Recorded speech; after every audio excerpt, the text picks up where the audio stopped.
Welcome to our channel. Today, we're diving into the warning signs of depression in teenagers. Depression is a serious issue, and it's crucial to recognize the signs early on. We're going to talk about 10 specific red flags to watch for in the teenagers in your life. Early intervention is key, and we're going to give you the tools to make a real difference.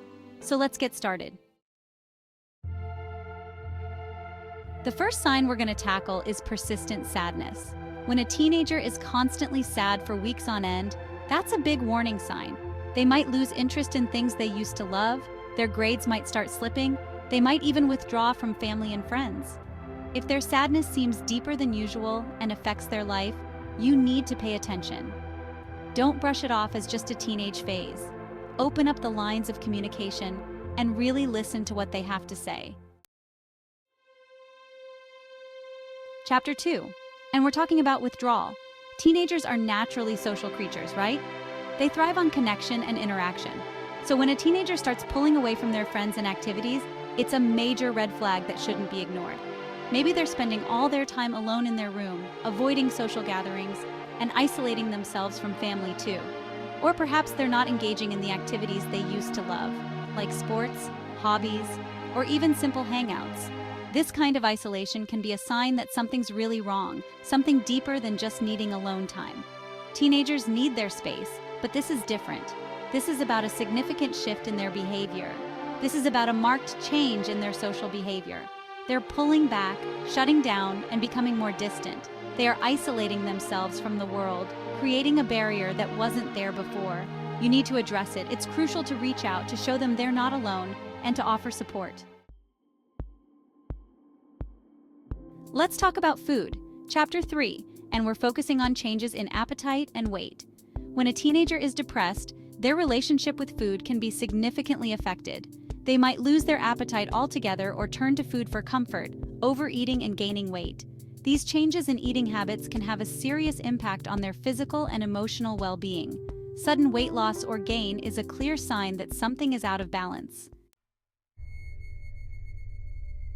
Chapter 4 brings us to sleep, or the lack thereof. Sleep disturbances are incredibly common in teenagers with depression. They might struggle to fall asleep at night, lying awake for hours with their thoughts racing. On the other hand, some depressed teenagers might sleep excessively, using sleep as an escape.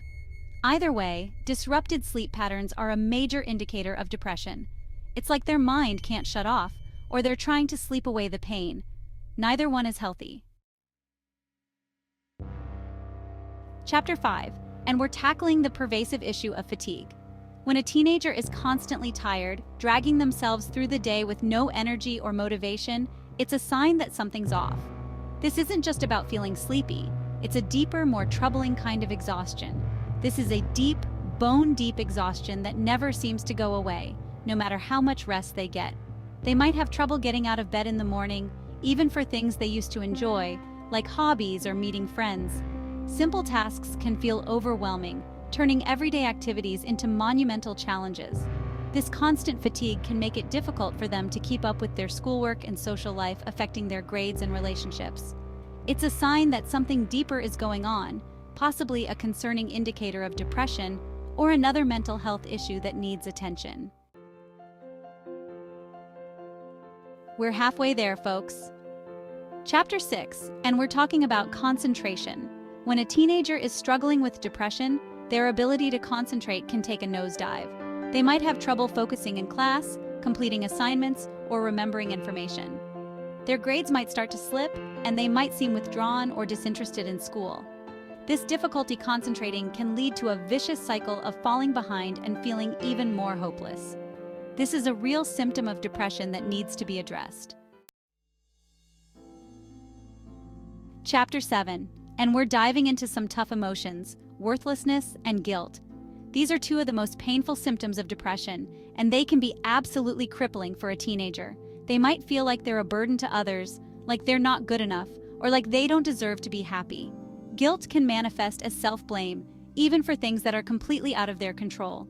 This is not just low self-esteem. This is a serious symptom of depression that needs to be addressed with compassion and professional help. It's crucial to recognize these feelings early on and to seek support from friends, family, or mental health professionals. Remember, reaching out for help is a sign of strength, not weakness. With the right support, these feelings can be managed, and a path to healing can be found. We're getting close to the end, but we're not letting up. Chapter 8, and we're discussing irritability and anger. Depression doesn't always look like sadness. Sometimes it comes out as anger, frustration, and a hair-trigger temper. They might lash out at loved ones, pick fights, or become easily agitated by small things.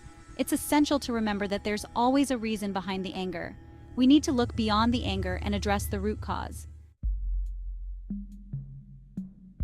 Chapter 9, and we're focusing on the connection between mind and body. Sometimes depression can manifest in physical ways, even when there's no obvious medical explanation. We're talking about unexplained aches and pains, headaches, stomach aches, muscle tension. This is what we call somatization, when emotional distress shows up as physical symptoms. It's crucial not to dismiss these physical complaints as all in their head. It's a sign that they need help, both physically and emotionally. Here we are, the final chapter. We need to talk about thoughts of death or suicide. If a teenager is talking about death, dying, or suicide, or if they're engaging in self-harming behaviors, this is a life or death crisis that requires immediate intervention. This is not a cry for help, it's a scream for help. Don't wait, don't hesitate, don't try to handle this alone. Reach out for professional help immediately. Their life depends on it. Look, we've covered a lot of ground today, and I know it's heavy stuff. But the most important thing to remember is that depression is treatable. There is hope, and there is help. If you recognize any of these signs in a teenager you know, don't wait. Talk to them, listen to them, and let them know that you care.